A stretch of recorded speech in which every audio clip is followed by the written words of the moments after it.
मंच पर विराजमान श्रद्धेय संत श्री विद्यानंद साहेब जी, अन्य सभी संत महापुरुषों,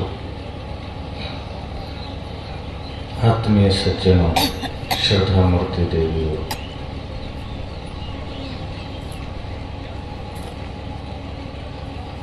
गुरु संत की चर्चा अभी आप सुने। गुरु की महिमा, गुरु का कर्तृत्व, गुरु का व्यक्तित्व, इसलिए हमें सुनना चाहिए क्योंकि जब गुरु की महत्ता को हम जानते हैं तभी हम उनसे जुड़ने की चेष्टा करते हैं। अगर हमें गुरु के बारे में पता ही ना हो तो हमारे सामने से गुरु निकल जाएंगे, हम उनसे जुड़ भी ना पाएंगे। कहते हैं ना कि जाको सदगुरु ना मिला व्याकुल दहु दिश धाय, आँख न सूझे बाबरा घर जरे घोर बुताए। कि जिन्हें सदगुरु नहीं मिले वो व्याकुल होकर दसों दिशाओं में भटकते हैं। आँख ही न सूझे बाबरा, ऐसे पागल को आँख से दिखाई नहीं देता। क्या? घर जरे घोर बुताए। घर में आग लगी है और जो बाहर कूड़े का ढेर है, घूर है, उसमें पानी डाल रहा है। अब समस्या यह है कि ये पता भी तो होना चाहिए कि आग घर में लगी है। अगर पता ही ना हो कि आग घर में लगी है तो घर में पानी कैसे डालेगा? ये पता भी तो होना चाहिए कि हमारे जीवन में दुख है। बहुत लोगों को तो ये पता भी नहीं कि हम दुखी हैं। हम उसे नियति मान लेते हैं। जैसे आपके जीवन में दुख है तो आप दुख के लिए सुख की तलाश नहीं करते हैं। दुख की निवृत्ति के लिए गुरु के पास नहीं जाते हैं। आप उसे नियति मान करके साथ में जीने को मजबूर हो जाते हैं। बहुत से ऐसे लोगों को मैंने देखा।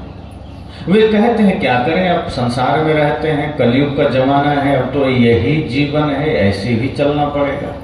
बहुत सी माताएं कहती है अब क्या करें, अब शादी हो गई, अब तो पति के साथ रहना है, मजबूरी है, समाज क्या कहेगा, दुनिया क्या कहेगी, अब तो इसी दुख के साथ जीना है। और कोई हम अकेले थोड़े जी रहे हैं, पूरा समाज जी रहा है, हमें भी जीना। लेकिन सदगुरु कहते हैं नहीं, उठो, गुरु की खोज करो। ये जीवन दुख के लिए नहीं मिला, ये जीवन दुख से मुक्ति के लिए मिला है। मनुष्य के अतिरिक्त जो खानियां हैं वो दुख के लिए है, वो भोग के लिए है, वो पीड़ा के लिए है। मानव देह तो मिली ही कल्याण के लिए है और इसे पाकर के भी आप दुखी रह गए और दुख को ही अपनी नियति मान लिए तो ये जीवन खो गया, दुर्भाग्य है। फिर ये शरीर को आपने कौड़ी के दाम बेच दिया। इसलिए सदगुरु ने कहा कि गुरु की तलाश करो, जाको सदगुरु ना मिला, अगर नहीं मिला तब फिर समस्या हो जाएगी। गुरु ही परखाते हैं दुख को भी। आपके जीवन में दुख है, ये ज्ञान भी गुरु ही देंगे, वरना पता कैसे चले। अच्छा देखो, शरीर में कोई रोग है तो जो बाहर कुछ कट गया, जख्म हो गया, सिर में दर्द है, आप जान लेते हैं। लेकिन अंदर कोई भयंकर रोग है तो आप नहीं जान पाते। फिर डॉक्टर चेक करके बताते हैं कि ये समस्या आपके शरीर में है और इसके लिए ये औषधि है, ये दवाई है। भीतर हमारे जीवन में भयंकर दुख है, पीड़ा है, हमें पता नहीं है। जब हम गुरु के पास जाते हैं तो उस पीड़ा को भी गुरु ही बताते हैं कि आपके जीवन में ये दुख है, ये अशांति है, ये पीड़ा है, अब इसका समाधान भक्ति है। क्योंकि ये मानव देह भक्ति के लिए मिली है, ये मानव देह मुक्ति तक जाने के लिए मिली है, ये प्रपंचों में बिताने के लिए नहीं मिली है। लेकिन कितने लोग हैं जो इस देह का सदुपयोग करते हैं? आज हम सब देह का दुरुपयोग कर रहे हैं। अगर इस देह से अधर्म हो रहा है, इस देह से पाप हो रहा है, किसी भी प्रकार का पाप, तो देह का दुरुपयोग है। भले ही आप जपते रहें साधन धाम मोक्ष कर द्वारा कि ये मनुष्य देह तो साधन है, धाम है, कहां तक जाने के लिए? मोक्ष तक जाने के लिए। मोक्ष के मार्ग में जाने के लिए शरीर साधन है, लेकिन इस साधन का हमने कभी उपयोग नहीं किया। मोक्ष तक जाने के लिए तो नहीं किया। इस शरीर का उपयोग तो कर रहे हैं, पर मुक्ति के लिए नहीं कर रहे हैं, बंधन के लिए कर रहे हैं, दुख के लिए कर रहे हैं। सद्गुरु हमें उसी बंधन को दिखा देते हैं, वो परखा देते हैं, वो बता देते हैं कि देखो आपका जीवन इस बंधन से बंधा है। साहब ने कहा बहु बंधन से बांधिया एक बेचारा जीव, केवल छूटे अपना कीरे छुड़ा देती। कई प्रकार के बंधनों से हमारा जीवन, हमारा मन बंधा है, और ये सब हमारी नासमझी से है, कोई नियति नहीं है। हम नियति पर टाल करके पिंड छुड़ा लेते हैं कि क्या करें, भाग्य में यही लिखा है, कि क्या करें, भगवान की यही मर्जी है। बहुत लोग के जवान पर यही बात होती है कि हम कर क्या सकते हैं, इसमें तो भगवान की मर्जी है, इसमें तो भाग्य में जो लिखा है वही तो हमें मिलेगा, जो विधाता चाहेंगे वही तो होगा। यहां भी बैठे लोग को यही लगता हो कि जो भगवान चाहेंगे वही होगा, जो विधाता चाहेंगे वही होगा, जो भाग्य में लिखा होगा वही होगा। सद्गुरु कहते हैं तेरा भाग्य तूने खुद लिखा है, किसी विधाता ने नहीं लिखा है, और तू चाहे तो भाग्य बदल सकता है। तुम चाहो तो अपने भाग्य को अभी बदल सकते। अब आदमी ये फिर सवाल करता है कि अगर हमने ही लिखा है तो हमारे भाग्य में इतना दुख क्यों है? कोई आदमी खुद से अपने भाग्य में दुख लिख सकता है? अगर आपको मौका दे दिया जाए कि चलो आप अपने बेटे का भाग्य लिखो, तो क्या लिखोगे? बेरोजगारी, अशिक्षा, दुख, रोग, क्या लिखोगे? एक पिता को, एक मां को यह अवसर दे दिया जाए कि अपने पुत्रों का भाग्य तुम्हें लिखना है, तो एक पिता कभी भी अपने पुत्र के भाग्य में दुख नहीं लिख सकता है, भले ही वो अपना दुख पालेगा। अपनी पुत्री के भाग्य में वो दुख नहीं लिख सकता है। फिर सोचो कि भगवान ने आपका भाग्य लिखा है क्या? जरा विचार करो। भगवान को आप पिता मानते हो, अगर उन्हें आपका भाग्य लिखना होता तो दुख ही क्यों लिखते? उन्हें भाग्य लिखना होता तो आपके जीवन में वो पीड़ा ही क्यों लिखते? और अगर आपके जीवन में पीड़ा है, इसका मतलब है कि भाग्य भगवान ने तो नहीं लिखा है। अब बात आ गई, फिर हमने लिखा है तो हमने गलत कैसे लिखा? क्योंकि हमें भी अवसर मिल जाए अपने बारे में लिखने को, तो कोई भी आदमी अपने लिए बुरा नहीं लिखेगा, आदमी अपने लिए तो अच्छा ही लिखेगा। तो सद्गुरु कहते हैं मेरे भाई, त्रुटि यहां हुई है कि आपने अपना भाग्य लिखा खुद है, लेकिन लिखा बेहोशी में है, इसीलिए सारी गलतियां हो गई। होश में नहीं लिखा है। तो लोगों ने कहा फिर ये लिखने की बात कैसे, कब लिखा, क्या किया? हमको तो याद नहीं, जब से जन्म लिया हमने कुछ लिखा है। सद्गुरु कहते हैं कागज पर लिखने की जरूरत नहीं है, तुमने जो प्रतिदिन कर्म किए हैं वही भाग्य बनता गया है, और तुमने कर्म ही पाप के किए हैं, भाग्य में पाप लिख गया है, किसी ने लिखा नहीं। अगर तुमने कभी गाली दी है तो समझो कि तुमने भाग्य में गाली लिखा है, तुमने झूठ बोला है तो भाग्य में तुमने झूठ लिखा है, तुमने किसी की हिंसा की है, तुमने भाग्य में हिंसा लिखी है, तुमने माता पिता का अनादर किया है, भाग्य में तुमने अनादर लिखा है, दूसरा कौन लिखा है? और ये सारे कर्म बेहोशी में हुए हैं, मूर्छा में हुए हैं, नादानी में हुए हैं, और मूर्छा में, बेहोशी में, नादानी में लिखे गए भाग्य आपके लिए दुर्भाग्य बना है। फिर आप सोचते हो किसने लिख दिया? आपने लिखा है। पर सद्गुरु कहते हैं कोई बात नहीं, चिंता मत करना, अगर गलती हो गई, भाग्य में कुछ बुरा लिख गया है, आपने कोई त्रुटि कर ली है, तो आज मौका है, अब मौका है, अब जाग जाना,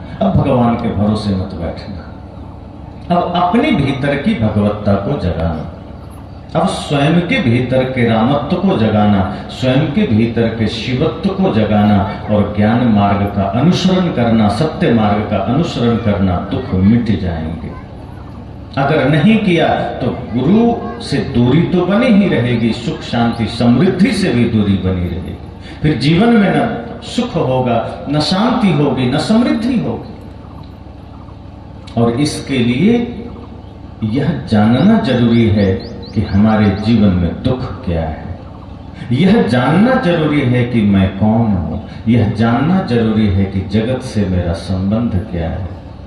आज हम संसार को जानते हैं, धन को जानते हैं, पद को जानते हैं, पड़ोसी को जानते हैं, अपने को नहीं जानते, अपने मन को नहीं जानते, अपने विचारों को नहीं जानते।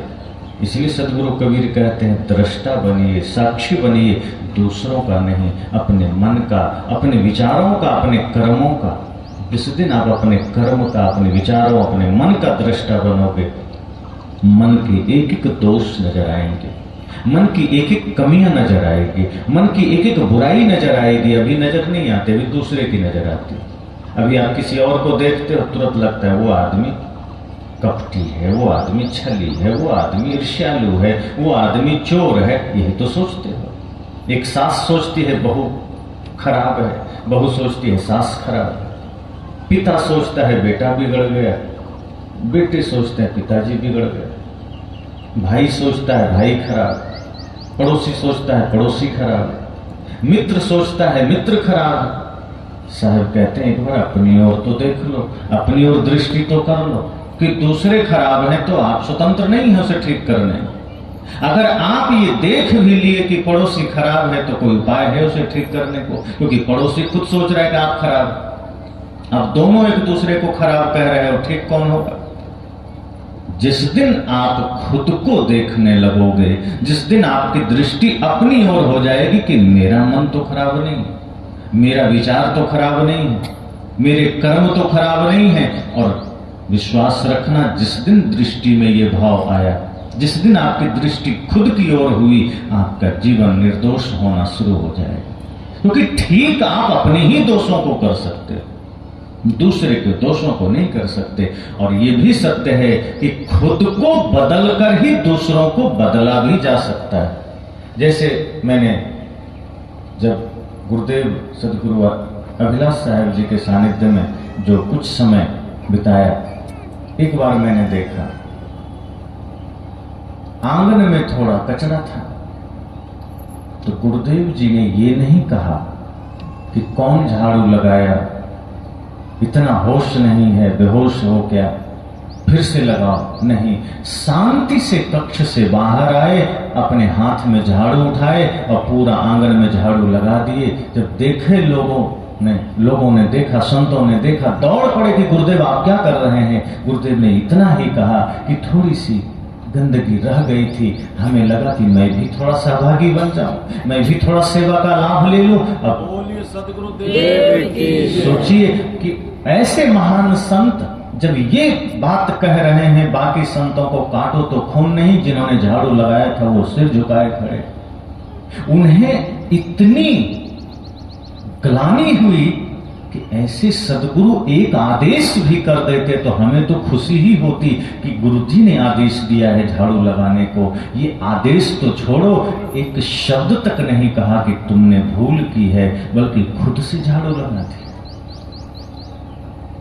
ऐसी घटनाएं महान संत गुरुजनों के जीवन में भरी पड़ी, और इसलिए उन्होंने अपने आचरण से, अपने कर्म से संसार को संदेश दिया, दुनिया को संदेश दिया। ऐसे नहीं होता। मैंने कहा अगर आप कर्म ठीक करके, अपने जीवन को ठीक करके, अपने मन को ठीक करके दुनिया को कुछ देना चाहो तो शायद आपसे कोई प्रभावित हो जाए।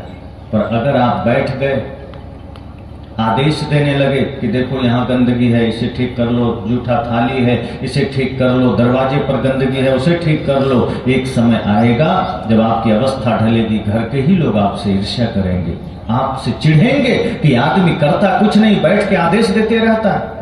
लेकिन अगर आपने कहीं गंदगी देखी है और बिना पत्नी को, बिना बच्चों को कहे खुद से अगर भिड़ गए, तो उन्हें लगेगा कि देखो मेरे पिता या मेरे घर के लोग कितने महान हैं कि कहते नहीं हैं, खुद लग जाते हैं, फिर वो आपको करने भी नहीं देंगे और आपकी मर्यादा उनके जीवन में बन जाएगी।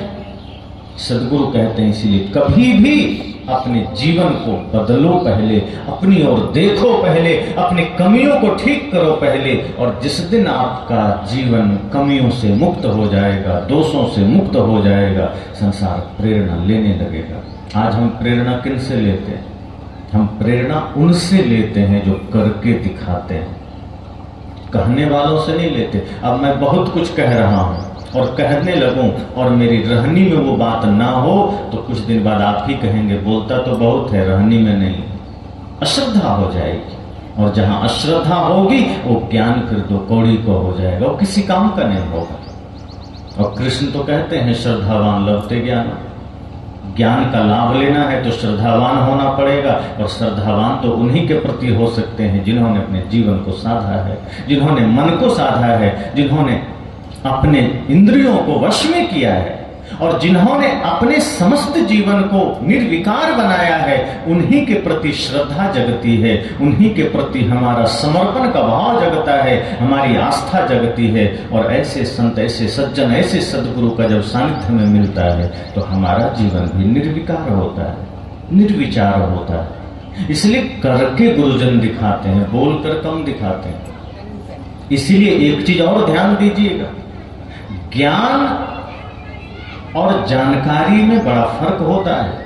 हम किन्हीं को भी ज्ञानी बोल देते हैं, वो तो बड़े ज्ञानी आदमी हैं, वो तो बड़े ज्ञानी हैं, संत कहते हैं नहीं। संसार को जानना ज्ञान नहीं है, विषय वस्तु को जानना ये ज्ञान नहीं है, ग्रह नक्षत्र को जानना ये ज्ञान नहीं है, ये मात्र जानकारी है, इंफॉर्मेशन है। जो खुद को जानता है, आत्मा को जानता है, मैं कौन हूं यह जानता है, मात्र वही ज्ञानी है, दूसरा कोई ज्ञानी नहीं। जो खुद को जान लिया है, जिसने अपने को जान लिया है, आत्मा को जान लिया है, ऋषि भी कहते हैं कि फिर उसको जानने के लिए कुछ बचा नहीं है। और जिसने संसार को जाना है वो ज्ञानी तो नहीं हुआ, बड़े अच्छे जानकार हो गया है, लेकिन अभी उसके लिए बाकी है बहुत कुछ जानना। और मैं कौन हूं ये जानना सबसे श्रेष्ठ है कि आप कौन हैं, इस धरती पर क्यों आए, और इस शरीर और संसार से मेरा संबंध क्या है। तो जब हम ज्ञान की दिशा में बढ़ते हैं तो हम खुद पर काम करते हैं। जब हम ज्ञान के मार्ग पर चलते हैं तो मैं कौन हूं हम यह जानते हैं। अभी तो हम संसार को जानते हैं, मैं कौन हूं का पता ही नहीं। एक सज्जन से मैंने कहा आप कौन हैं, सत्संग सुनते थे लंबे समय से, झट से उन्होंने बड़ा बढ़िया उत्तर दिया कि मैं आत्मा हूं। मैंने कहा इसका कोई प्रमाण है? अभी आप भी कह देंगे मैं आत्मा हूं, प्रमाण है कुछ कि आप आत्मा हैं? मुख से कहने से आप आत्मा हो गए? तो मैं देह नहीं हूं, मैं शरीर नहीं हूं, मैं देह में रहने वाला आत्मा हूं, इसका प्रमाण क्या देंगे आप? गुरुजनों ने बड़ी अच्छी बात कही कि जब साधक यह जान लेता है कि मैं देह नहीं हूं, मैं आत्मा हूं, तो देह और देह से जुड़े हुए जितने भी संबंध हैं वहां से वो अनासक्त हो जाता है। अब आप जरा विचार करना, आसक्ति है या अनासक्ति आ गई? अगर देह में आसक्ति है मतलब आत्मा को अभी जाना नहीं गया है, पद में आसक्ति है मतलब आत्मा को जाना नहीं गया है, धन में आसक्ति है मतलब आत्मा को जाना नहीं गया है, संसार के किसी भी संबंध में आसक्ति है मतलब आत्मा को जाना नहीं गया है, सिर्फ शब्दों में आ गया है, सिर्फ जानकारी में आ गया है। वास्तव में मैं आत्मा हूं इस भाव में हम उतरे नहीं हैं। आत्मा मैं हूं, जिस दिन यह भाव में आप उतर जाएंगे, आत्मा के अतिरिक्त जो कुछ भी है वहां से आप अनासक्त हो जाएंगे। कोई कामना, कोई लोभ, कोई क्षोभ, कुछ भी नहीं, ना हर्ष न शोक, न सुख न दुख, न हानि न लाभ, न मेरा न तेरा। सुख दुख से कोई परे परम पद, सो पद है सुखदाई, फिर वो अवस्था आपकी हो जाएगी। और जिस दिन लगने लगे कि अब मेरा कोई किसी से कोई लोभ नहीं, कोई ईर्ष्या नहीं, कोई द्वेष नहीं, कोई हर्ष नहीं, कोई शोक नहीं, न मेरा न तेरा, सबसे मन अलग हो गया, अनासक्त हो गया, निर्विचार हो गया, निर्विकार हो गया। जब उस अवस्था में आ जाओ तो कहने की आवश्यकता नहीं है, आपने जान लिया है मैं कौन हूं, आप आत्मा है, इसका आभास आपको हो गया है। क्योंकि जब तक देह को आप अपना मानते हो तभी इसमें आसक्ति होती है, और तभी देह के छूटने का भय होगा, देह के बीमार होने का डर होगा। और आज अगर हो रहा है देह की सुरक्षा का भय होगा, देह के भोजन के लिए भय होगा कि कैसे भोजन चलेगा। इसका मतलब अभी आप देह में जी रहे हैं, आप अभी देही नहीं बने हैं, अभी आप चेतना में नहीं आए हैं। एक व्यक्ति ने मुझसे कहा कि हम भी साधु बनना चाहते हैं। हमने कहा बड़ी खुशी की बात है, आज इस भागम भाग के समय में बहुत कम लोग हैं जो साधना की बात सोचते हैं। ज्यादातर तो प्रपंच में भाग रहे हैं, दुनियादारी के चकाचौंध को ही जीवन का उद्देश्य मान रहे हैं। बड़ी अच्छी बात है। तब उन्होंने कहा कि यह बताइए कि जब हम आश्रम में रहेंगे तो आगे हमें भोजन कैसे मिलेगा। हम कहते तब आप घरे में रहिए, आपसे साधुता नहीं होगी।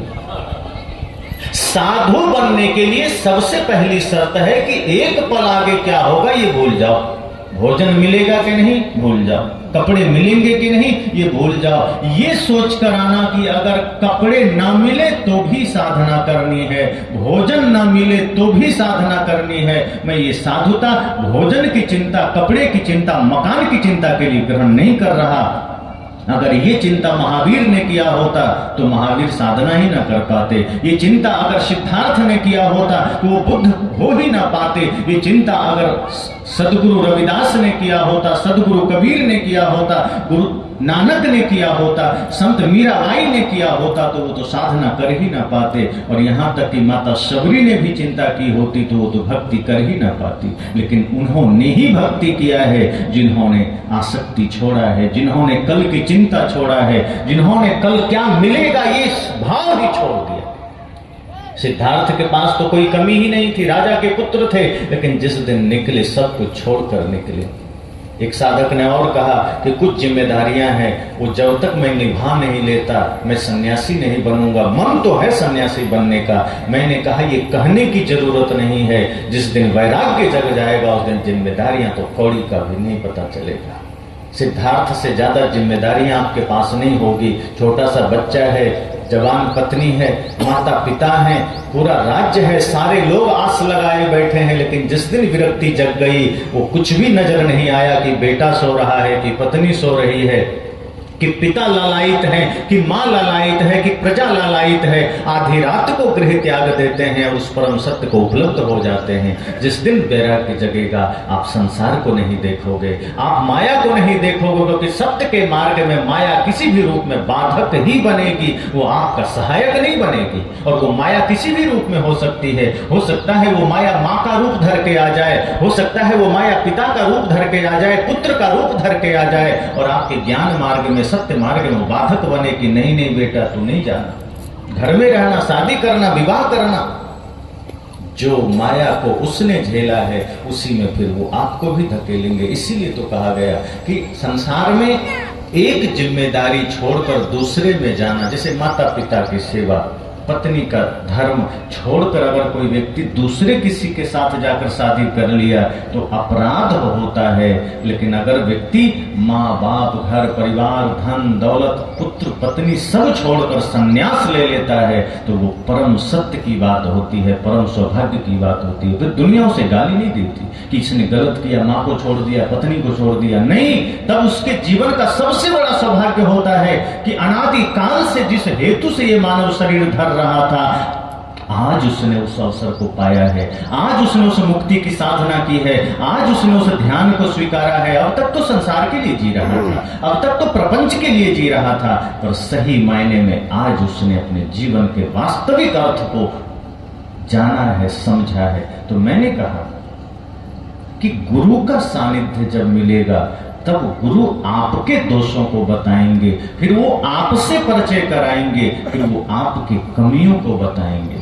हालांकि ये भी सत्य है कि हर कोई जान रहा है कि संसार में दुख है, ज्ञानियों की कमी नहीं है, बल्कि यूं कहें जानकारियों की कमी नहीं है। जानकार लोग बहुत हैं, सबके पास जानकारी है, कौन नहीं जानता। एक छोटा से छोटा दोष भी आदमी के जीवन में है तो कभी न कभी तो लगता है कि हाँ ये गलत बात है, नहीं करना चाहिए। आप झूठ भी बोल देते हो तो कई बार अकेले में लगता है ना कि झूठ नहीं बोलना था। क्रोध कर बैठे तो कई बार लगता है क्रोध नहीं करना था। चोरी कर लिए, कितने बार लगता है नहीं करना था, लेकिन आदत से लाचार हैं, फिर झूठ बोलते हैं, फिर क्रोध करते हैं, फिर चोरी करते हैं। तो जिस क्षण में आपके भीतर ये भाव जगा कि झूठ नहीं बोलना था, गुरुजन कहते हैं वही होश की अवस्था है। और वही जब लंबे समय तक आपके जीवन में आ जाए तो झूठ छूट जाता है, और जब बेहोशी की अवस्था में हो तो नहीं छूटता। तो जानकारी का अभाव नहीं है। आप याद करो, परम पूज्य गुरुदेव सदगुरु आचार्य श्री धर्मस्वरूप साहब जी अपने जीवन की कितनी अच्छी घटना आपको सुनाते थे। सबको याद होगा कि वो बताते हैं कोई आश्रम में बैठे थे, एक आदमी तंबाकू रगड़ते आ रहा है, उसकी नजर उन पर नहीं पड़ी और वो जय हनुमान ज्ञान गुण सागर बोलते निकल गया। साहब की नजर पड़ गई, उन्होंने देखा कि हाथ में तंबाकू रगड़ रहा है। भक्त आदमी है, संत से जुड़ा है, और ये हनुमान चालीसा पढ़ते हुए तंबाकू रगड़ते जा रहा है। समझ में नहीं आ रहा है कि हनुमान जी को रगड़ रहा है कि तंबाकू रगड़ रहा है, और निकल गया। पीछे से सदगुरुदेव जी ने आवाज दिया, कौन हो जी? वो सहसा पीछे लौटा, देखता है तो साहब जी बैठे हैं, तंबाकू रगड़ते हुए दोनों हाथ पीछे चला गया। साहब जी ने कुछ नहीं कहा, ये नहीं कहा कि तू गलत कर रहा है, सिर्फ कहा कौन हो जी।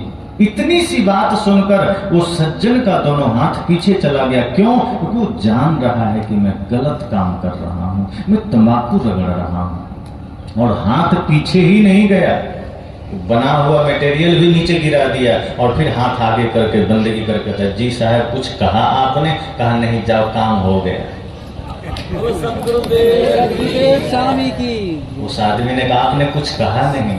साहब ने कहा बस मैं ये जानना चाहता था कि तुम्हारा चित्त क्या कहता है। तुम हाथ में तंबाकू रगड़ रहे थे, जब तक मुझ पर नजर नहीं पड़ी थी बड़े ही निर्भीक होकर तुम दोनों हाथों से रगड़ते जा रहे थे, हनुमान जी को भी रगड़ते जा रहे थे। लेकिन मेरी आवाज तुम्हारे कानों में गई तो तुम्हारा चित्त तुरंत तुमको संकेत दिया कि नहीं, जिनकी आवाज कानों में आई है वो कोई साधारण नहीं है, वो असाधारण है, वो सदगुरु हैं, और उनके सामने तंबाकू लेकर जाना तो सोचो, सोच भी नहीं सकते। तो तुम्हारे मन ने तुम्हें संकेत किया कि झट से हाथ पीछे करो, तंबाकू गिराओ और उन्हें प्रणाम करो, और तुमने गिरा दिया। इसका मतलब है कि तुम्हारा मन, तुम खुद ये जानते हो कि तंबाकू खाना गलत है। मैंने कुछ कहा नहीं, मैंने फेंकने को भी नहीं कहा, मैंने त्यागने को भी नहीं कहा, लेकिन तुम्हारे भीतर का जो चित्त है, भीतर जो चेतना है, भीतर का जो ज्ञान है, वो जागृत हो गया कि नहीं, गुरु जी के सामने तंबाकू के साथ नहीं जा सकते, क्योंकि तंबाकू नशा है, ये नहीं खा सकते। अब सोचो जरा, साहब ने कहा कि तंबाकू के जगह तेरे हाथ में माला होती और तू राम राम करते जा रहा होता, चादर में ढक करके जा रहा होता, और अगर मैं आवाज देता कि कौन हो जी, तो तुम्हें लगता कि माला छिपा ले? नहीं, तुम चादर से बाहर निकाल देता हाथ और जोर जोर से राम राम करता, साहब हम हैं, कि दिखाने के लिए कि देखिए गुरुजी हम अकेले भी चलते हैं तो माला ही जपते हैं। मतलब माला जपता तब तुम छिपाता नहीं, तुम प्रसाद खा रहा होता, हाथ में बतासा मिश्री होता, तब तुम छिपाता नहीं, तुम्हारे हाथ में इलायची होता, लौंग होता तो तुम छिपाता नहीं, लेकिन हाथ में तंबाकू थी इसलिए तुमने छिपा लिया। मतलब तंबाकू गलत है ये तुम्हें पता है, तो छोड़ते क्यों नहीं? शराब पीना गलत है ये आपको भी पता है, अगर पता ना होता तो आप अकेले में छिपकर नहीं पीते, फिर घर में लाते। जैसे आप कभी शरबत लाते हैं घर में तो अकेले पीते हैं, बच्चों को भी देते हैं, पत्नी को भी देते हैं, क्यों? क्योंकि शरबत है, दूध आप सबको देते हैं, जूस आप सबको देते हैं। अगर शराब बढ़िया चीज होती तो उसको भी आप कमंडल में लेकर आते और कहते बेटा पहले तुम पियो, पत्नी को देते, माँ को देते, और गुरुजन अगर द्वार पर आते गुरुजी को भी कहते गुरुजी एक गिलास आप भी ले लीजिए। अगर शराब बढ़िया चीज होती तो गुरु को भी पिलाते ना, लेकिन नहीं, चुपके से छिप कर। क्यों? क्योंकि आपको पता है। ऐसे ही छठ पूजा का समय आता है, हम देखते हैं कि जहां बुचड़ खाने होते हैं, जहां मुर्गे छील कर लटकाए जाते हैं, मछलियां काटी जाती है, बकरे काटे जाते हैं, 3 दिन के लिए वो गली वो मोहल्ला भी साफ हो जाता है, वहां भी सब हट जाता है। क्यों? क्योंकि जो पूजा करने वाले लोग हैं, भले ही बाकी दिन मांस खाया है, भले ही बाकी दिन राक्षस बना है, लेकिन वो 3 दिनों में वो जानता है कि ये छठ पूजा का त्योहार है, ये पवित्रता का त्योहार है, ये स्वच्छता का त्योहार है। यहाँ मुर्गे नहीं लटकाए जा सकते, बकरी नहीं लटकाई जा सकती। मतलब पता है बकरी काटना गलत है, मांस फैलाना गलत है, और जान रहा है, और 3 दिन बाद फिर वही कर्म करता है। नवरात्रि बीत गई, 9 दिन बड़ा ध्यानी बनकर जिया, 9 दिन बड़ा धर्मात्मा बनकर जिया, 9 दिन बड़ा पुजारी बनकर जिया, 10वें दिन 9 दिन का बदला ले लेता है, पूरा बकरा उकरा काट के ढेर लगा दिया, फिर वही राक्षस बन गया। सावन आने वाला है, 1 महीना के लिए सब शिव भक्त बन जाएंगे। जो रोज भाई से झगड़ा करता है, जो रोज गांजा पीता है, जो रोज नशा करता है, मुर्गी खाता है, अंडा खाता है, 1 महीने के लिए बोल बम, वो भी बढ़िया शिव जी का भक्त बन जाएगा। सीजनेबल भक्त बन गया, एक सीजन में भक्त बन गया, बाकी सीजन में राक्षस बना बैठा है। अब सोचो कि वो कितना धोखा दे रहा है शिव जी को। क्या उसे पता नहीं है कि शिव जी हमारे 11 महीने को भी देख रहे होंगे? क्या उन्हें सिर्फ 11 महीना शिव जी आंख बंद करके बैठे होंगे कि नहीं हम इसको देखबे नहीं करेंगे, कि सावन में ही देखेंगे कि नहीं बड़ा धर्मात्मा है, कि 1 महीना जल उठा के ले गया उतना ही देखेंगे? वो आदमी जो कुछ भी करेगा उसका भी तो दृष्टा शिव जी बनेंगे। अगर वो माँ को गाली दिया है, किसी जीव की हत्या किया है, किसी के साथ दुर्व्यवहार किया है, अपने भाई का जमीन हड़प लिया है, पत्नी के साथ दुर्व्यवहार किया है, क्या शिव ये नहीं देख रहे होंगे? और क्या वो सिर्फ मंदिर में ही देख रहे होंगे? लेकिन हमारी नासमझी क्या है कि 1 महीने के लिए शिव के भक्त बन गए, और शिव भक्ति में इतने लीन हो गए कि गांजा और भांग को भक्ति में शामिल कर लिए, गांजा पीने लगे, भांग खाने लगे। क्यों? तो शिव जी को चढ़ता है। अब कहाँ लिखा है कि गांजा और भांग शिव जी को चढ़ता है? अपने मन से किताबें भी गढ़ लिए, अपने मन से कहानियां गढ़ लिए, अब पीने का मन अपना है, लालच अपने मन में है, और शिव जी को गांजा भांग चढ़ा दिए। एक सज्जन से मैंने कहा कि आप शिव भक्त हैं, फिर ये भांग क्यों? कहे तो भगवान का प्रसाद है, भोले बाबा का प्रसाद है, आप ऐसे कैसे मना कर सकते हैं? शिव जी भी भांग पीते थे। मैंने कहा लिखा? शिव पुराण उनका मेन धर्म ग्रंथ है, जरा बताना किस अध्याय में लिखा है कि शिव जी गांजा पीते थे या भांग खाते थे? वो आदमी कहा नहीं, ऐसा हमने सुना है। मैंने कहा नशेड़ी और गंजेड़ियों का समाज ने तय किया होगा कि शिव जी को भी थोड़ा चढ़ा दें, इसी बहाने हमको भी मिल जाएगा। और बहुत लोगों का कुल देवता है जिनको तंबाकू चढ़ता है। मैं था जम्मू में ही, एक भक्त आए, उन्होंने कहा साहब जी आज शाम को हमारे यहाँ एक वो कुछ भगत टाइप का कथा। मैंने कहा क्या होगा उसमें? कहा हमारे जो कुल देवता हैं उनको आज खैनी चढ़ेगा। तो हमने कहा कुल देवता है तो कुल दानव है क्या? देवता को खैनी चढ़ता है? कितनी मूढ़ता भरी है भाई। देवता को प्रसाद चढ़ेगा, देवता को खैनी चढ़ा रहे हो। अब कई देवता इनको शराब भी चढ़ता है, मैंने सुना है। मैंने कहा ये देवता नहीं, ये सब दानव हैं, और दानव को पूजने वाला फिर मानव नहीं हो सकता, वो भी दानव। शिव जी को तुम गांजा चढ़ा रहे हो, शिव को जानो पहले, शिव तत्व को समझो पहले। परम ध्यान की अवस्था शिव है, परम ज्ञान की अवस्था शिव है, और उस शिव को तुम गांजा चढ़ा रहे हो। उसने कहा चढ़ता है, शिव जी खाते थे। मैंने कहा चलो मान भी लिया, तो शिव जी तो जहर भी पिए थे, एक दिन तुम भी पी के देख लो तो मान लेंगे तुम भी सब शिव भक्त हो।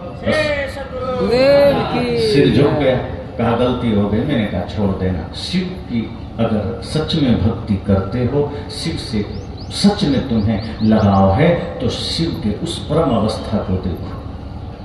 ध्यान उनका जीवन है, उनको किसी भी मुद्रा में देखना ध्यान में ही होंगे, किसी भी मूर्ति को देखना तो शिव परम ध्यान का नाम है। अगर सच में शिव ही भक्ति करनी है तो उनके ध्यान को जीवन में उतारो, उनके ज्ञान को जीवन में उतारो। ये ना समझिया मत करो कि उनके नाम पर भांग पी लो, खा लो, गांजा पी लो, 1 महीने के लिए धर्मात्मा बन जाओ, 1 महीने के लिए पुजारी बन जाओ। ये सिर्फ धोखा है अपने साथ, ये सिर्फ छलावा है अपने साथ, और अपने शरीर को तुम दुरुपयोग में लगा रहे हो, अपने शरीर को सिर्फ नाश कर रहे हो।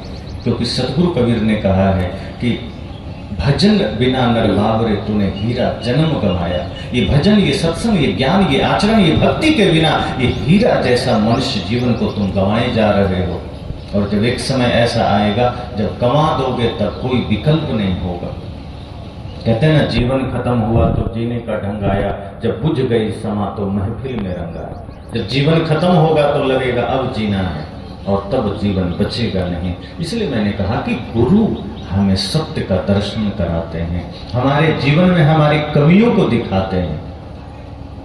गुरु के पास आप जाएंगे तो गुरु आपके दोषों पर लेप नहीं लगाएंगे, वो दोषों को परखाएंगे, वो दोषों को उघाड़ेंगे, वो दोषों को निखारेंगे कि नहीं, इनसे मुक्त हो जाओ, यही दुख का कारण है। कई जगह क्या होता है कि आदमी जिन मूढ़ताओं में जीता है वो सोचता है इसी में गुरुजी भी शामिल हो जाए, कि गुरुजी आप जो कहेंगे हम वैसा नहीं करेंगे, तब हम जैसा जैसा कहेंगे आपको वैसा करना है। और गुरु जब मना करता है तो कहता है ये गुरु ठीक नहीं है, तो गुरु बदल लेता है। अपने को नहीं बदलता, वो गुरु ही बदल लेता है। कौन गुरु चाहिए? जो हमारी मूढ़ताओं में सहयोगी बन जाए। और फिर भी कोई गुरु अगर नहीं मानते, वो फिर भी समझाते हैं, तो आदमी कहता है गुरु की जरूरत ही नहीं, तब वो मंदिर जाने लगता है। क्योंकि भगवान तो मंदिर में होते नहीं हैं जो उनको रोक सके। आप किसी भी मंदिर में चले जाओ, यहीं कबीर साहब की मूर्ति के सामने खड़े हो जाओ गांजा पीकर, तो कबीर साहब बोलेंगे फोटो से कि गांजा पीकर क्यों आया। लेकिन इनके सामने खड़े हो जाओ, इनके सामने खड़े हो कहेंगे कि भाई गांजा पीकर आया, मुंह धोकर आ, क्योंकि जिंदा गुरु है। इसलिए कबीर साहब ने जिंदा गुरु की महत्ता दी, क्योंकि फोटो के सामने हमें स्वतंत्रता है कि हम कुछ भी मूर्ता करके वहां खड़े हो जाएंगे, फोटो से आवाज आएगी नहीं।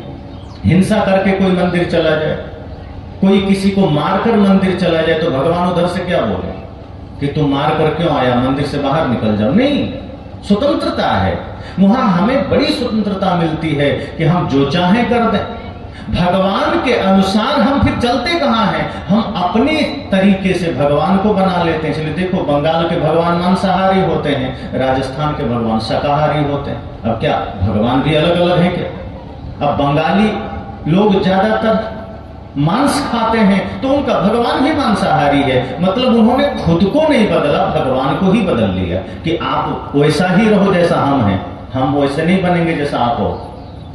और राजस्थान के तरफ, गुजरात के तरफ लोग ज्यादातर शाकाहारी होते हैं, तो उनके भगवान शाकाहारी हैं। वहां की काली माता भी शाकाहारी है। और हमें तो लगता है कहीं ऐसा ना हो कि बंगाल के हनुमान जी भी मांसाहारी हो। आदमी की मूढ़ता, क्योंकि वो मांस खाता है तो हनुमान जी भी मांसाहारी हो गए। अगर हनुमान जी शुद्ध शाकाहारी वैष्णव हैं, अगर हमारे अंदर उनके प्रति सच्ची श्रद्धा होगी तो हम हनुमान जी के आचरण को उतारेंगे, न कि अपना आचरण हनुमान पर थोप देंगे। इसी संदर्भ में गुरुदेव जी एक और घटना सुनाते थे, आप सबको पता हो कि वो पटना की बात, शायद एक पुजारी भगवान को हलवा का भोग चढ़ा रहा था, तो हलवा चढ़ा रहा था, साहेब जी भी पहुंच गए, मजाक में कहा कि आपको तो शुगर है तो हलवा में चीनी डाले हो कि नहीं? कहा नहीं डाले। तो कहा तो शुगर आपको है कि भगवान को? पुजारी भी झेप गया, कहा कि नहीं हमको है। कहे तो भगवान वाला हम तो चीनी डाल दो। तो हंसने लगा, खाना तो हमको। मतलब भगवान भी तुम्हारा शुगर वाला हो, तुम शुगर के मरीज हो, तुम मधुमेह के मरीज हो, भगवान को तो निरोग रहने दो। तुम शुगर के पेशेंट, तुम्हारा भगवान शुगर का पेशेंट हो गए। तुम ब्लड प्रेशर के पेशेंट, तुम्हारा भगवान ब्लड प्रेशर का पेशेंट हो गए। तुम जो नासमझी जी रहे हो वो तुम भगवान पर क्यों थोप रहे हो? तुम जिन परिस्थितियों में जी रहे हो उसमें भगवान को तो मुक्त रखो।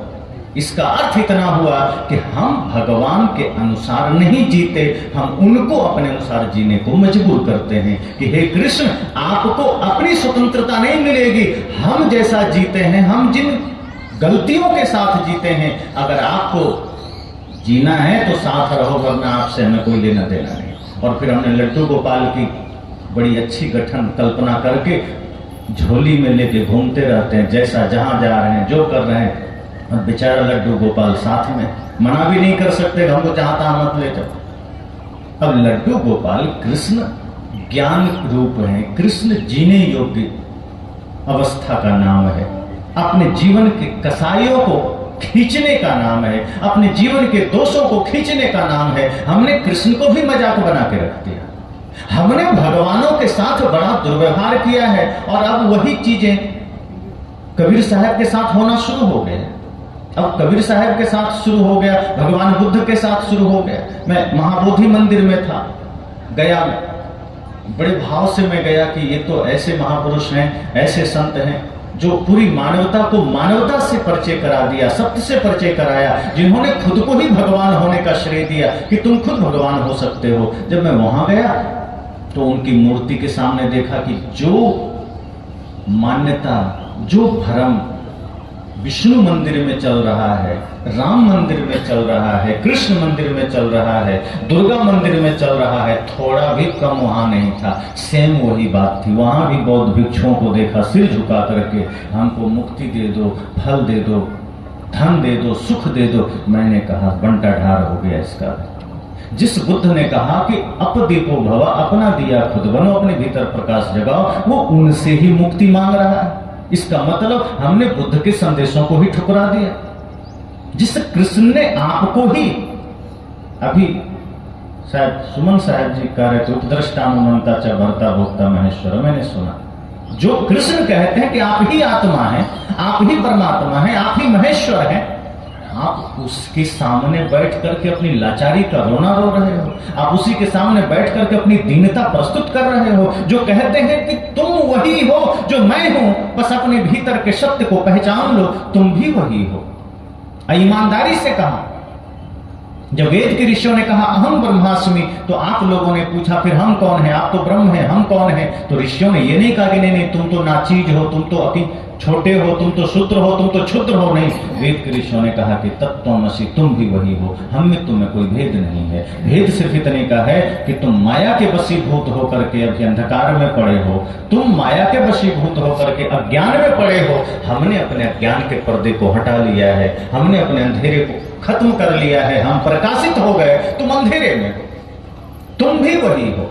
एक आदमी ने पूछा अगर हम भी भगवान हैं तो हम दुख में क्यों हैं, फिर हम भगवान होने का आभास क्यों नहीं होता? संत ने कहा कि तुम भगवान नहीं हो, भगवान होने का सामर्थ्य तुम में है, अभी तुम हो नहीं गए। जैसे मेहंदी के पत्ते में लाल रंग है, लेकिन पत्ते को तोड़ तोड़ के देखोगे तो कहीं मिलेगा नहीं। मिलेगा कैसे मिलेगा? प्रक्रिया है, पीसना पड़ेगा, रगड़ना पड़ेगा, लगा करके थोड़ी देर प्रतीक्षा करनी पड़ेगी तो लाल रंग प्रकट हो जाता है। बीज में वृक्ष है, छोटा सा बीज है, उसमें वृक्ष है। आप कोई कहे कि देखें जरा तोड़ तोड़ के, तो वृक्ष दिखेगा उसमें। बीज को तोड़ देंगे कहीं वृक्ष नहीं दिखेगा। छोटा सा बीज है, बड़ा सा वट वृक्ष समाया हुआ है, पीपल समाया हुआ है। कोई आदमी कहे कि नहीं बीज तोड़ के पेड़ को निकाल लेंगे तो निकलेगा, तो फिर कहे कि नहीं इसमें तो पेड़ है ही नहीं, झूठ कहते हैं आप। संत कहते हैं जरा मिट्टी में डालकर तो देखो। मिट्टी में जब बीज जाएगा, जब वो अपने को मिटा देता है तो उसमें से वृक्ष प्रकट हो जाता है। तुम भी एक बार माया के पर्दे को हटाकर तो देखो, अज्ञानता के पर्दे को हटाकर तो देखो, अपने जीवन के दोषों को मिटा करके देखो। आपके भीतर वो भगवत्ता जागृत ना हुई तो कहना, आप ही वो परमात्मा का स्वरूप ना बने तो कहना, फिर कहीं हाथ फैलाने की जरूरत नहीं है, फिर कहीं मुंह ताकने की जरूरत नहीं है। आपके भीतर वो सामर्थ्य है, वो शक्ति है, आपके इसी आत्मा में परमात्मा होने का सामर्थ्य है। लेकिन वही संत कहते हैं कि उसको जगाना पड़ता है। तो मैंने कहा कि हम गुरु के पास जाते तो हैं, बदलने नहीं जाते हैं, अपने मन को ठीक करने नहीं जाते हैं, बल्कि हम अपने जो कर्म कर रहे होते हैं उस पर ठप्पा लगवाने जाते हैं कि बताइए गुरु जी हम ठीक कर रहे हैं ना। अगर गुरु जी कहते हैं नहीं तुम ठीक नहीं कर रहे, नहीं नहीं नहीं फिर आप गलत बोल रहे हैं, हम तो ठीक ही कर रहे हैं, आप ही गलत बोल रहे हैं, फिर चल देता है। ज्यादातर लोग गुरु के पास जाता है तो इसलिए नहीं जाता कि मैं जो कुछ जान रहा हूं अगर वो गलत हो सकता है तो गुरु से कुछ सीखना है मुझे, बल्कि वो इसलिए जाता है कि 10 मिनट सब कुछ सुना देगा, अंत में कहेगा गुरु जी बताइए कहाँ गलती है, और गुरु जी ने कहीं कह दिया कि हाँ ये ऐसा नहीं है, देखो ऐसा होता है, ये बात तुमने जो कही है ये उचित नहीं है। वो आदमी कहता है आप ही कुछ नहीं जानते हैं, हमको गलत कह रहे हैं, फिर निकल लेता है। मतलब वो अपनी सभी जानकारियों पर गुरु से मुहर मरवाने गया था कि जो मैं जानता हूं आप भी एक ठप्पा लगा दीजिए, ताकि कहीं मैं जाऊं तो मैं कहूं देखो जो मैं जानता हूं अमुक संत ने भी कहा हाँ तुम ठीक हो, ताकि ये कहने को मिल जाए। और सच्चे संत ठप्पा नहीं लगाते, वो हमारी कमियों को दर्शाते हैं। अगर त्रुटि है वो कहते हैं नहीं यहाँ चूक है, यहाँ त्रुटि है। और जो सच में जिज्ञासु होता है वो गुरु की बातों को श्रद्धार्य करता है कि हाँ हे सदगुरु आज आपने रास्ता बता दिया। भले ही हम लंबे समय से भूले थे, भटके थे, अज्ञानता में थे, पर आज आपने ज्ञान का दिया जला दिया, अब हमारे जीवन में उजाला हो गया। तो जो सच्चे गुरु के पास आप जाएंगे तो सच्चे गुरु हमारी मान्यताओं पर पॉलिश नहीं करेंगे, लिपापोती नहीं करेंगे, वो मान्यताओं को ठोकेंगे, वो मान्यताओं पर चोट करेंगे। और जो गुरु आपके हर गलतियों पर पॉलिश लगा देगा अच्छा कोई बात नहीं ठीक है, तो समझ जाना कि आप गलत जगह चले गए। सच्चे गुरु खरी बात करते हैं, सत्य बात करते हैं। वो इसलिए नहीं झूठ कह देते कि अरे कहीं झूठ कह दिए तो चेला बाद में दक्षिणा ना दे। कई बार दक्षिणा के चक्कर में गुरुजी सही बोलकर चले आते हैं, तुम ही ठीक कह रहे हो, काहे उलझे, क्या पता विदाई ना दे, क्या पता दोबारा ना बुलावे। पर जो सच्चे गुरु होते कहते नहीं, बड़ी विनम्रता से, झगड़ा भी नहीं करना। जो सच्चे गुरु होंगे बड़े विनम्रता से बोलेंगे, बड़े भाव से बोलेंगे, मन में कोई रोष नहीं होगा, कोई क्रोध नहीं होगा, प्रेम के शब्द होंगे, लेकिन सत्य बोलेंगे, सत्य बोलेंगे और अनुशासित बोलेंगे कि नहीं ये बात ऐसी नहीं है, जीवन में आगे बढ़ना है तो सबसे पहले ये स्वीकार करो कि हम कुछ नहीं जानते। अगर पहले से तय करके जाओगे तो सच्चे गुरु उत्तर भी नहीं देंगे।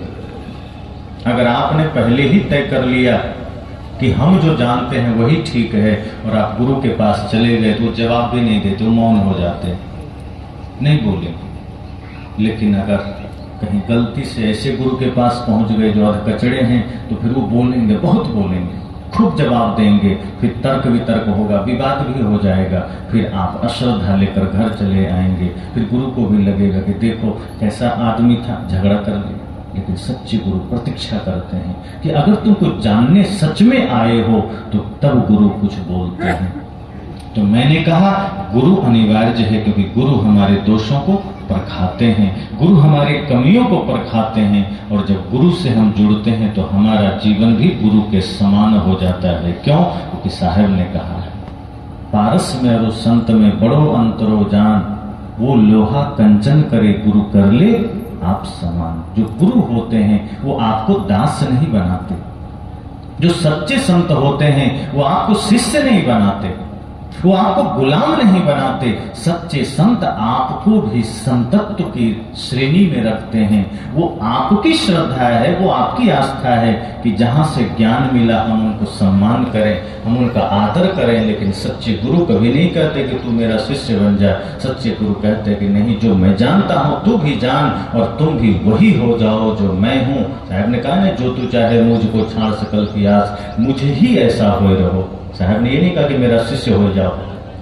साहब क्या कहते हैं, मुझे ही ऐसा हो रहो, सब सुख तेरे पास। तो इसलिए मैंने कहा कि ये बड़ी आवश्यकता है जीवन में कि हम जो सुनते हैं उस पर हमें चलना है। असली बात यही है। आप एक शब्द सुने हो, उसी एक शब्द को जीवन में उतारना। ये मत सोचना कि कल से चलेंगे परसों। मैंने रात में कहा था कि समय अवधि तय मत करिए कि 5 दिन बाद चलेंगे, 5 दिन बाद जीवन का भरोसा नहीं है। सदगुरु कबीर कहते हैं कि जीवन बड़ा क्षणभंगुर है, नश्वर है, बहुत थोड़ा है, थोड़ा भी नहीं है। पलक झपकी और खुले न खुले कौन जानता है। जो सांसें भीतर आई है बाहर निकले न निकले कौन जानता है। अगला पल कब किसका विराम हो जाए कौन जानता है। फिर कल पर क्यों टालना। और हम भजन को ही कल पर टालते हैं, आत्म कल्याण को ही कल पर टालते हैं, बाकी संसार का काम को कल पर नहीं टालते। सदगुरु कहते हैं काल करे सो आज कर, आज करे सो अब पल में परले होएगा, बहुरी करेगा कब। लेकिन आदमी इसको गलत अर्थ में लेता है कि कल जो संसार का काम करना था आज ही कर लेंगे, कल झगड़ा करना था आज ही कर लेंगे, कल चोरी करना था आज ही कर लेंगे, लेकिन भक्ति बुढ़ापे में करेंगे, बाद में करेंगे। सदगुरु कहते हैं मानव देह भक्ति के लिए मिली है, मूल काम यही है। आप देखिए ना, कहीं कहीं सत्संग भी अगर 2-3 दिन का हो तो आदमी क्या सोचता है कि तीसरे दिन चलेंगे, पहला दिन जाने को नहीं सोचता। अब मैं क्यों कह रहा हूं, क्योंकि ये बात हर जगह लागू होती है। जहां 2 दिन का सत्संग हो या 3 दिन का, तो पहला दिन भीड़ कम होती है। कभी कभी मैं सोचता हूं कि आदमी ऐसा करता क्यों है। क्या पहला दिन सत्संग मंच पर बैठकर गाली देंगे कि चलो आज गाली का काम है तो हम क्यों जाएं, कि अंतिम दिन ही ज्ञान देंगे। अरे पहला दिन भी उतना ही महत्वपूर्ण ज्ञान देंगे, पहला दिन भी उतना ही महत्वपूर्ण शब्द सुनाएंगे, फिर पहला दिन क्यों नहीं, आखिरी में ही क्यों। इसका मतलब हमारे जीवन में सत्संग दूसरे नंबर पर है, धन संसार पहले नंबर पर है। और जब तक संसार पहले नंबर पर होगा, मुक्ति का कोई किरण जीवन में नहीं आ सकता। जब धर्म पहले नंबर पर आ जाएगा कि कोई बात नहीं, कल का किसने देखा है, अगर आज मेरे पास समय है, आज सत्संग है, आज ही मैं जाऊंगा, कल का कल देखेंगे। आज मुझे जाना है, पहले ही जाना है, आगे ही बैठना है। ठीक ऐसे ही जैसे गांव में डीलर साहब घोषणा कर दे कि आज से कल तक राशन बटेगा, तो आप नहीं सोचते कल जाके लेंगे, आज ही ले लेंगे। राशन के लिए आज ले लेंगे और सत्संग के लिए कल ले लेंगे। मतलब पेट के लिए आज और आत्मा के लिए कल। सोचो, ये शरीर अगर आत्मा का साथ छोड़ दे तब भक्ति हुई, जीवन का लक्ष्य पूरा हुआ? नहीं हुआ। जिसके लिए मानव देह मिली थी वही काम नहीं हुआ, बाकी सब किया। खाने की व्यवस्था किया, शरीर के कपड़े की व्यवस्था किया, रहने की व्यवस्था किया, लेकिन जिस आत्मा की मुक्ति की व्यवस्था सत्संग में हो सकती थी वो हमने नहीं किया। मन के दोषों को नहीं मिटाया। इसलिए मैंने कहा कि गुरु की आवश्यकता है, लेकिन गुरु के पास निर्विकार होकर जाना। निर्विकार मतलब कि बहुत कुछ लोड करके मत जाना कि मैं ये जानता हूं, मैं वो जानता हूं। खाली होकर जाना, जिज्ञासु बनकर जाना, मुमुक्षु बनकर जाना कि जो कुछ भी मैंने जाना है, क्या पता वो जानना मेरा व्यर्थ हो। अगर सब कुछ सही ही होता तो शांति आ गई होती।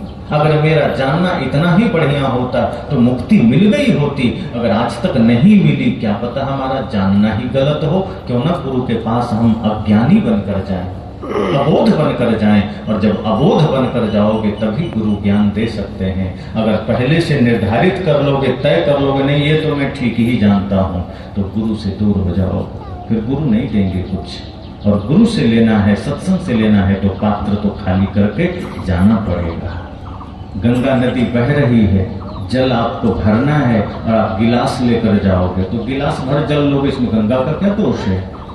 और ज्यादा जल चाहिए बाल्टी लेकर जाओ, और ज्यादा जल चाहिए ड्रम लेकर जाओ, और ज्यादा जल चाहिए टैंकर लेके जाओ। गंगा मना थोड़े करेगी कि तू टैंकर लेके क्यों आया, कमी नहीं है उसके पास।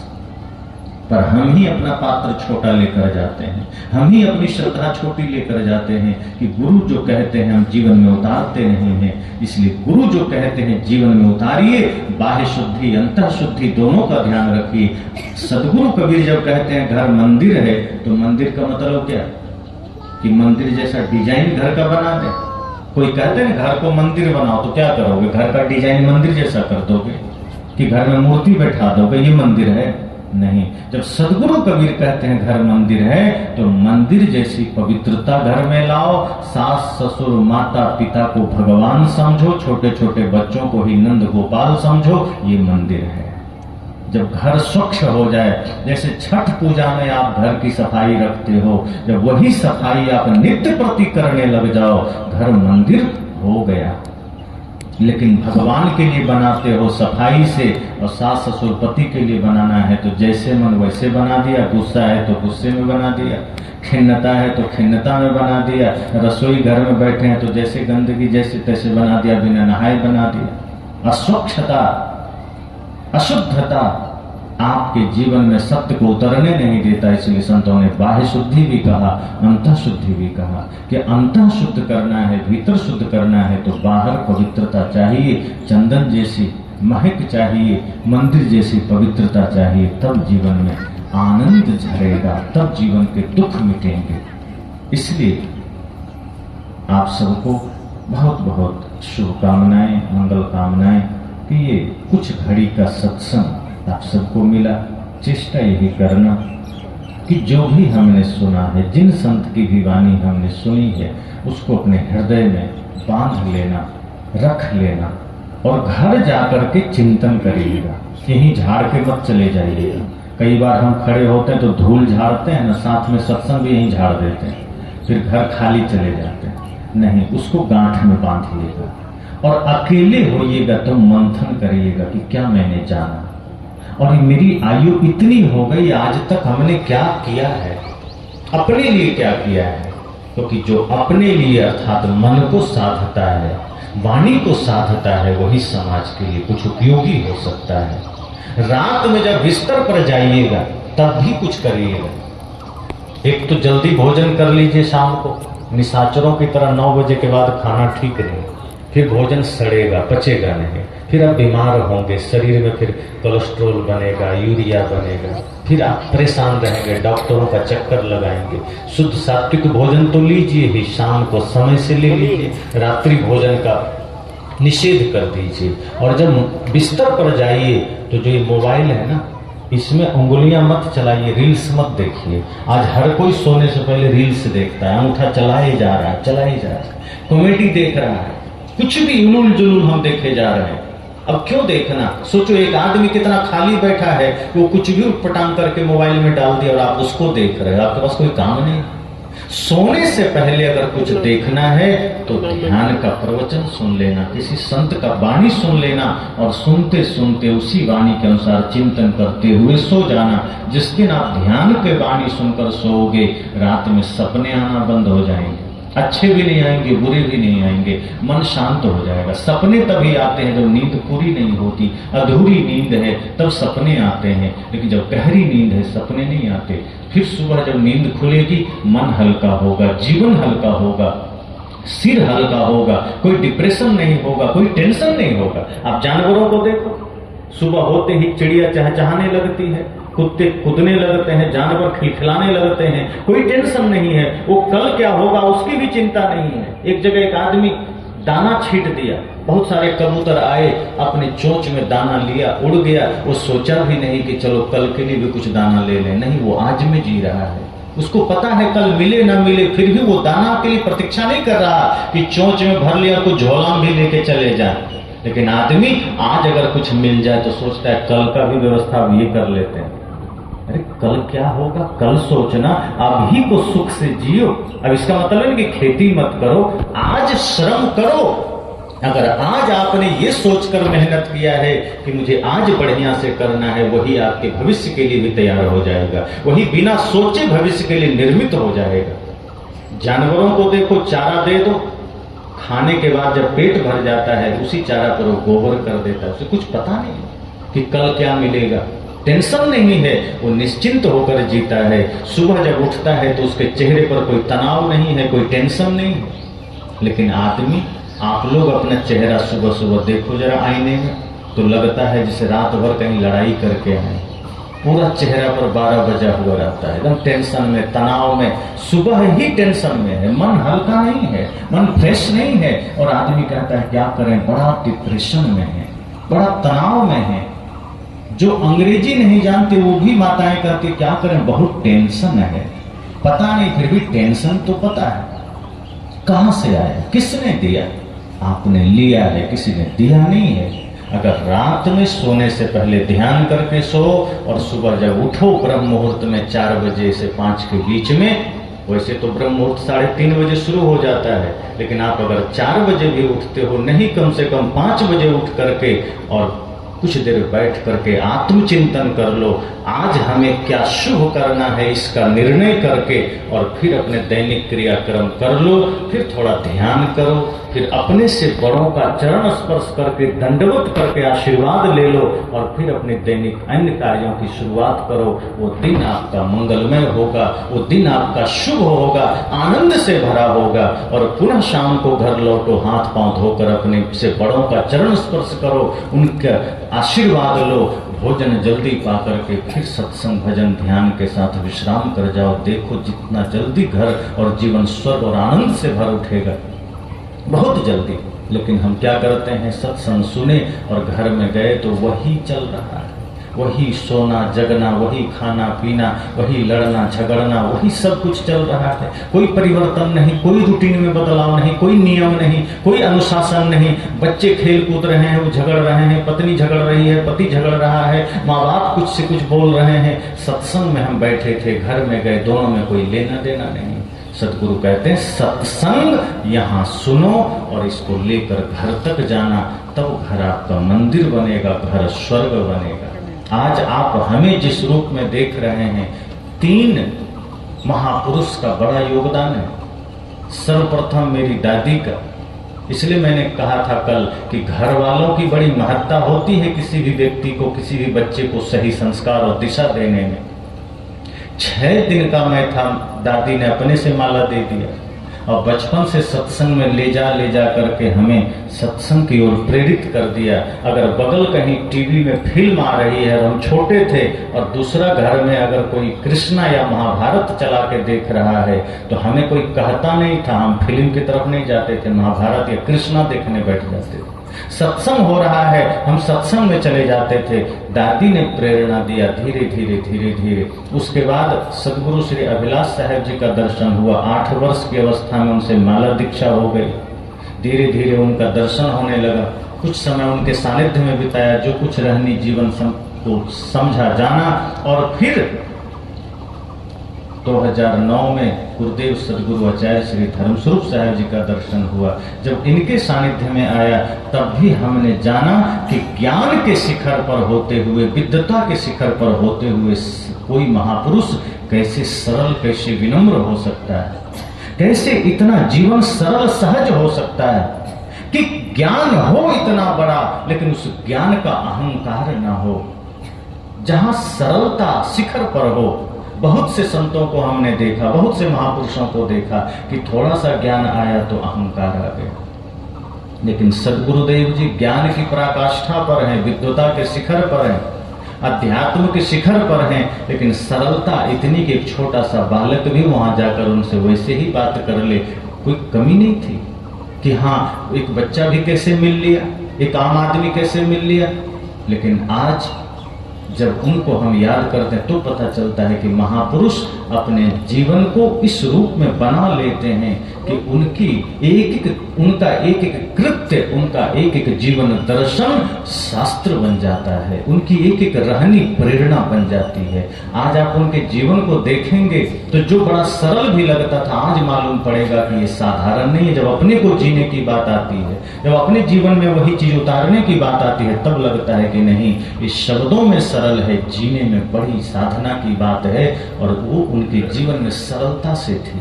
तो ऐसे महापुरुषों की कृपा मिली तो कुछ जीवन में उतार चढ़ाव झेलते हुए, गिरते पड़ते गुरु की शरण में लगे हैं। धीरे धीरे हम भी चल रहे हैं। उसी प्रसाद को आपके बीच भी बांट दी, जो गुरुओं ने हमें दिया है, जो महापुरुषों ने हमें दिया है। हमारा क्या है? कुछ नहीं। जो ऐसे महानतम गुरुओं ने हमें प्रसाद दिया है उसको हम भी जीवन में धारण करने का प्रयास कर रहे हैं और उन्हीं प्रसाद को आपको भी देने का प्रयास कर रहे हैं। सद्गुरुदेव स्वामी की। इसलिए मैं ये निवेदन करूंगा कि जो आपने भी सुना है, जो आपने भी जाना है, ये संकल्प लीजिए कि आज से उसे हमें अपने जीवन में उतारना है। जब जीवन में ज्ञान उतरेगा तो जीवन दिव्य बनेगा, आनंद से भरेगा। आप सोचते हैं ना कि लंबे समय से सत्संग सुनता हूं, दुखी क्यों हूं? आप सत्संग सुन करके एक बार उतारना शुरू कर दीजिए, दुख मिट जाएगा। फिर जब उस आनंद की अनुभूति होगी, उस सुख शांति की अनुभूति होगी, तो फिर दुख की ओर कभी नजर नहीं जाएगा, फिर बुराइयों की ओर कभी कदम नहीं जाएगा। फिर आप भी उस रहनी में रहने लगेंगे और वो दिव्य रहनी फिर आप दूसरों को भी दे सकते हैं। इसीलिए कहा, ज्योति से ज्योति जगाते चलो, प्रेम की गंगा बहाते चलो, राह में आए जो दीन दुखी सबको गले से लगाते चलो। तो एक बार पुनः आप सभी को शुभकामनाएं देते हुए और हमारे आयोजक सुखन जी को, नाम ही सुखन है, सुखी रहे, सदैव सुख उनके जीवन में हो। जो सुख का स्वामी हो वही तो सुखन हो सकता है, और सुख जीवन में है और सुख आपको भी मिल सके उसका अवसर भी दे दिया, तो बहुत धन्यवाद के पात्र हैं और सौभाग्यशाली हैं। सभी संत गुरुजनों की कृपा उन पर बनी रहे, इसी मंगल कामना के साथ विराम देता हूँ।